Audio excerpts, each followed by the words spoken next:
উঠলাম, এখান থেকে যে আমরা বাড়ি ফিরতে পারবো এর কোনো গ্যারেন্টি আছে?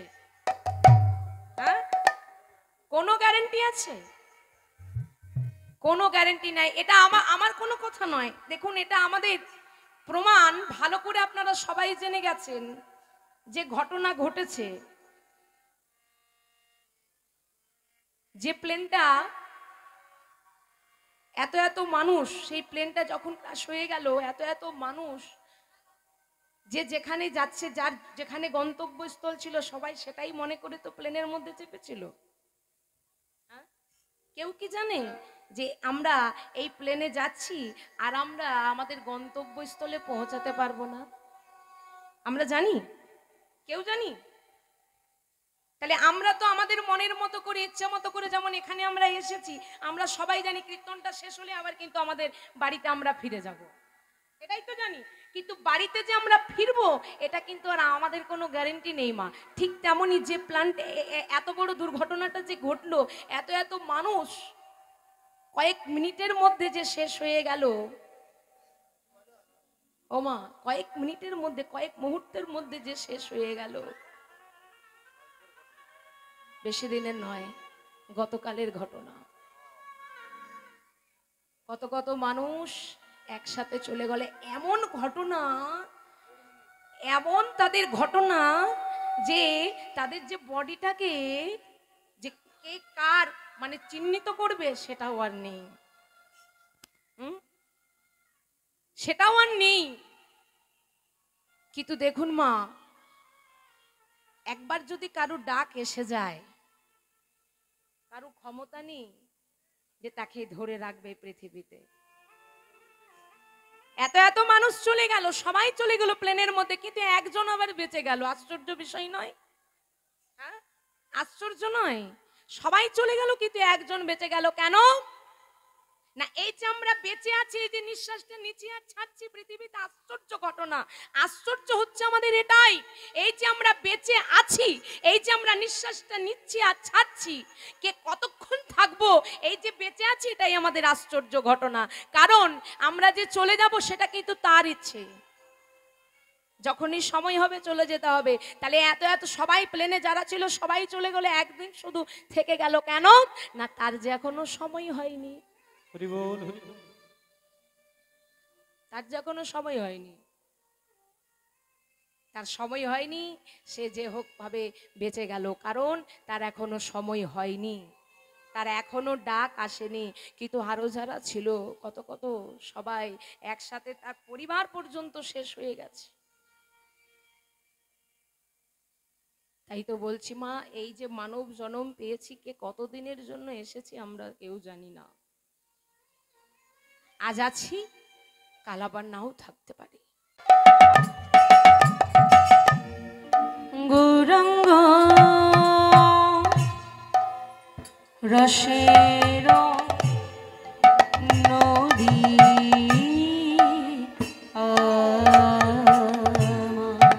পিতাই গৌর হরি বল, হরি বল। গৌরাঙ্গ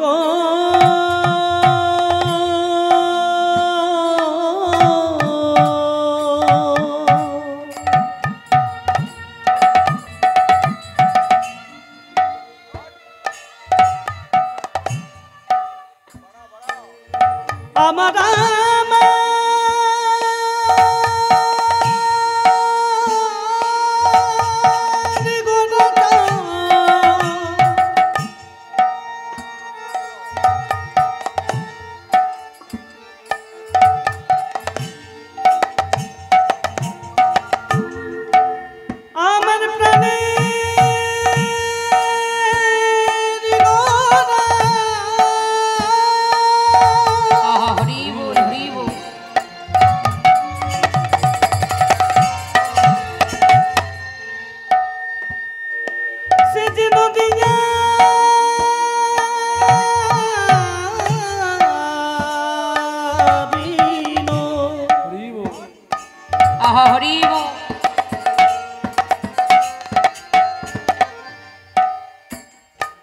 আমার গোরা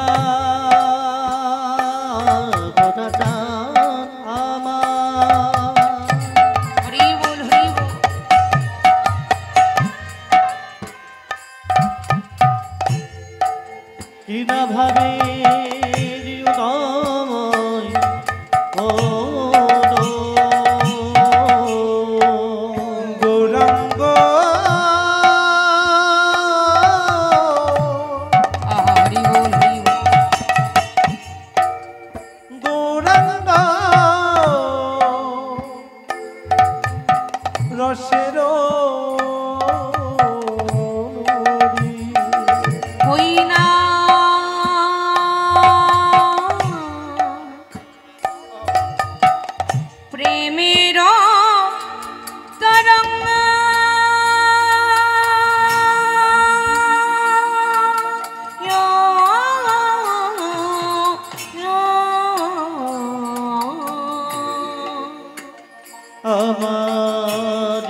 গৌরাঙ্গ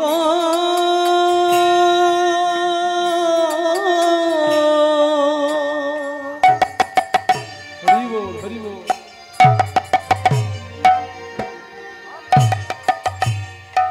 রসের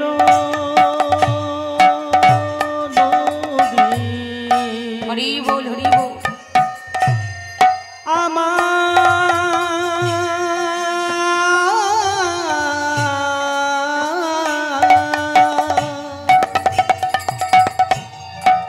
প্রেমের তরঙ্গ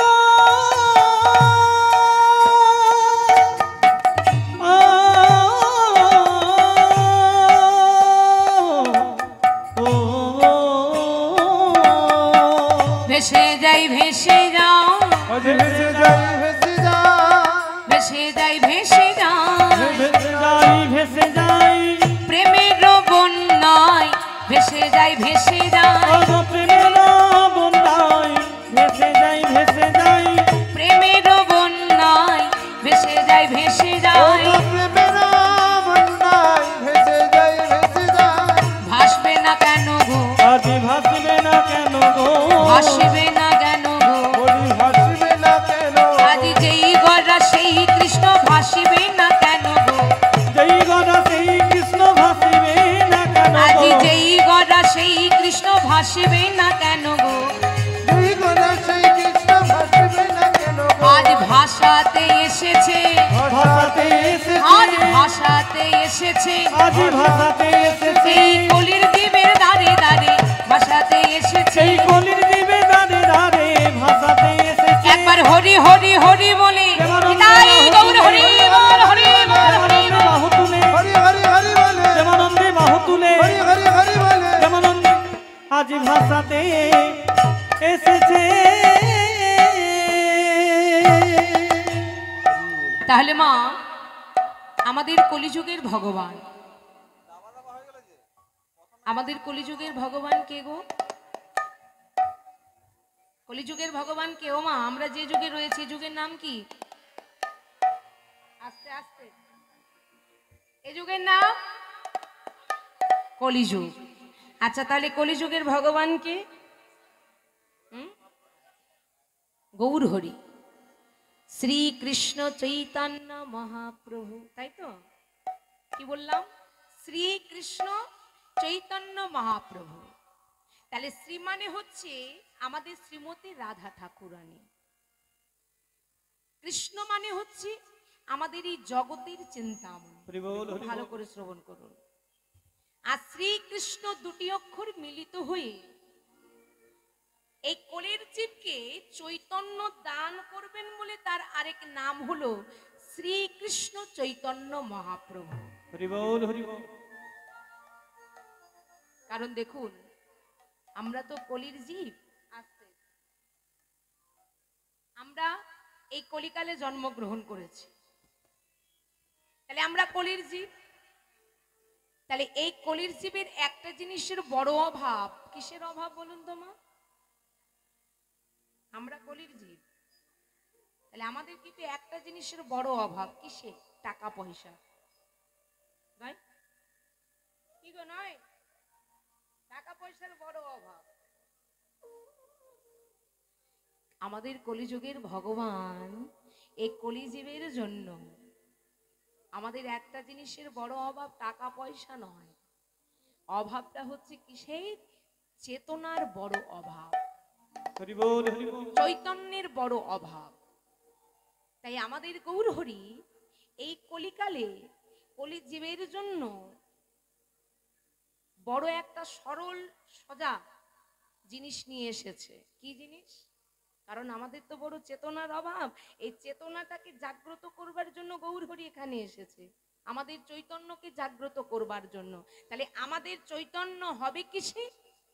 তাই আমাদের গৌর হরি চৈতন্য বলতে আমার কি বোঝা যায়? চৈতন্য বলতে কি না, দেখুন এই যে হরিনাম সংকীর্তন হচ্ছে, এই হরিনাম সংকীর্তনকে কি সবাই ভালোবাসে?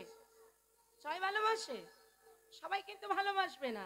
যারা ভালোবাসে তারা এখানে আসবে, আর যারা ভালোবাসে না তারা আসা তো দূরের কথা। আপনি আসবেন, আপনাকে জিজ্ঞাসা করবে কোথায় চললি, আপনি যদি বলেন না ওই যে কীর্তন হচ্ছে একটু শুনতে যাব, আপনাকে বলবে কি কীর্তন শুনবি, মানে কীর্তন কথাটা এমন ভাবে বলবে মুখের ফেসটাই বদলে যাবে। হ্যাঁ, কীর্তন টীর্তন শুনে কি হবে? কীর্তন কারা শোনে? যাদের বয়স হয় তারা শোনে। আমরা কি কীর্তন শুনবো? এখন কি সময় হয়েছে নাকি? এখন তার সময় হয়নি, সময়টাকে হোক। তাহলে এই যে সময় হয়নি এটারই আমাদের বড় অভাব। কারণ আমরা তো আর জানি না, জানি যে পৃথিবী থেকে কতদিনের জন্য এসেছি কেউ তো আমরা জানি না। আজ আছি, কাল আবার নাও থাকতে পারি, আমাদের গুণাদিন। তাহলে গৌরহরি দেখুন তার আগে এই কলিজীবের জন্য বড় সহজ সরল উপায় নিয়ে এসেছে। কি উপায়? না এই যে হরি নাম সংকীর্তন। আমরা এমন স্বাদের মানব জন্মটাকে পেয়েও আমরা কেমন হেলায় হারাচ্ছি। হরি বল, হরি বল। হেলায় হারাচ্ছি না। ওই যে বললাম সময় হয়নি, সময়টা আগে হোক। কীর্তন টীর্তন কারা শুনবে? যারা বুড়ো হয়ে যায়, যাদের বয়স হয়ে যায় তারা কীর্তন শোনে। কিন্তু আমাদের গৌর হরি বারে বারে বিনয় করে কলিহত জীবের জন্য বলছে, রে কলিহত জীব, পেয়েছো যখন এই মানব জনম, এ জনম তার বারবার পাবে না। তোদেরকে অন্য যুগের মতো যাগ যজ্ঞ পুজো অর্চন ধ্যান কোনো কিছু করতে হবে না, এত কষ্ট করতে হবে না। সত্য যুগে ভগবানকে পাওয়া যেত ধ্যান করে, ত্রেতা যুগে ভগবানকে পাওয়া যেত যজ্ঞ করে, আর দাপর যুগে ভগবানকে পাওয়া যেত পূজা অর্চন করে। আর এই কলিকালে মা কোনো কিছুর প্রয়োজন নেই। এই কলিকালে এই কলির জীবকে বলছো, রে কলিহত জীব, তোরা যদি দিনান্তেই একবার দুটি বাহু তুলে হরিনাম করতে পারিস, এতেই তোদের মুক্তি। হরি বল, হরি বল, হরি বল, হরি বল। তাই তো গৌর হরি এই কলিহত জীবকে বারে বারে বিনয়ী করে বলছে। কি বলছে জানেন? ভজনা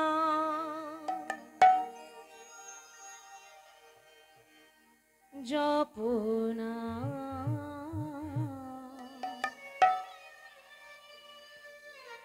লহনা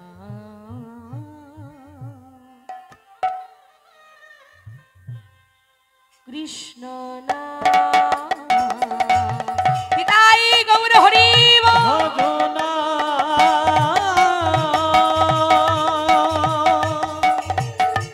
জপনা দহনা কৃষ্ণ নাম। একবার বদনে ভরে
ভাবুন।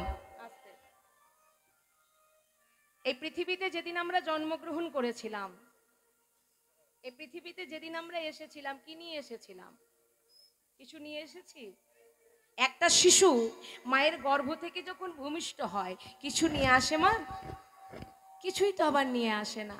আবার যেদিন আমরা আসল ঠিকানায়, আসল বাড়িতে চলে যাই, ভালো করে ভাবতে হবে। তাহলে আগে আমাদের জানতে হবে আমাদের আসল বাড়ি কোনটা। কোনটা আমাদের আসল বাড়ি? কেউ বলবে আমার 3খানা বাড়ি আছে, কেউ বলবে আমার 2খানা বাড়ি আছে, কিন্তু আসল বাড়ি কোনটা মা? বাপের বাড়িতে যতদিন আমরা থাকি ততদিন আমরা কি বলি? আরে এটা আমার বাপের বাড়ি, তাই তো? আচ্ছা, বাপের বাড়িতে থাকতে থাকতে চলে এলাম শ্বশুর বাড়িতে, তখন আমরা কি বলি মা? এটা আমার শ্বশুর বাড়ি। আচ্ছা, শ্বশুর বাড়িতে থাকতে থাকতে একটু একটু করে বয়স হলো, চলে এলাম এবার ছেলের সংসারে, তখন আমরা কি বলবো? ছেলে একটা সুন্দর ডিজাইন দেখে বাড়ি তৈরি করেছে। কেউ যদি আপনাকে জিজ্ঞাসা করে, বাহ বাড়িটা তো খুব সুন্দর, এই বাড়িটা কার, কি বলবেন? কার বাড়ি বলবেন? কেন ছেলের বাড়ি বলবো? ছেলেটা কার? হ্যাঁ, ছেলে আমার। আর ছেলে যখন বাড়িটা তৈরি করছে আর বলতে পারবো না বাড়িটা আমার, তখন বলতে হবে ছেলের বাড়ি। কেন না? এটাই হচ্ছে আমাদের সংসার। কারণ বাবা, একটা কথা ভালো করে মিলিয়ে নেবেন, এই সংসারের জন্য আমরা এত কিছু করি। এই সংসারের জন্য সকালবেলায় যে যার কাজে ছুটে যায়, তাই তো? কত টাকা অর্জন করলে সংসারে সবাইকে সুখে রাখতে পারবো, ভালো রাখতে পারবো। কিন্তু মাগো, এই সংসারে যতদিন আপনি দিতে পারবেন, যতদিন আপনি নিজে কর্ম করতে পারবেন, ততদিনই জোর করে বলতে পারবেন এই সংসার আমার। হরি বল, হরি বল, হরি বল। কারণ এই সংসার শুধু নিতে জানে মা, দিতে কিছু জানে না।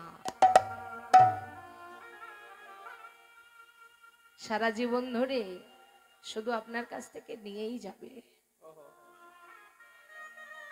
দেবে না কোনো কিছু। তাই তো বলছি, একটু একটু করে যখন বয়স হয়ে যাবে ছেলের সংসার থেকে, এবার যাব আমরা আসল ঠিকানায়, আসল বাড়িতে, তখন আমরা, ও মা কি নিয়ে যাব? আসল বাড়ি কোনটা আমাদের? কোনটা আসল বাড়ি? একেবারে ওপরে ওই জমের বাড়ি, সেই শ্মশান বাড়ি। হরি বল, হরি বল। আচ্ছা, যেদিন আমরা ওই ওপরে চলে যাব, সেদিন কি নিয়ে যাব গো? কি নিয়ে যাব? ছেলে মেয়ে, আত্মীয় স্বজনে, টাকা পয়সা, ধন দৌলত, কেউ সাথে যাবে মা? আমরা এসেছি একা, আবার আমাদের যেতে হবে একা। তবে সাথে যাবে শুধু কি জানেন? আপনার কর্মটুকু। হরি বল, হরি বল।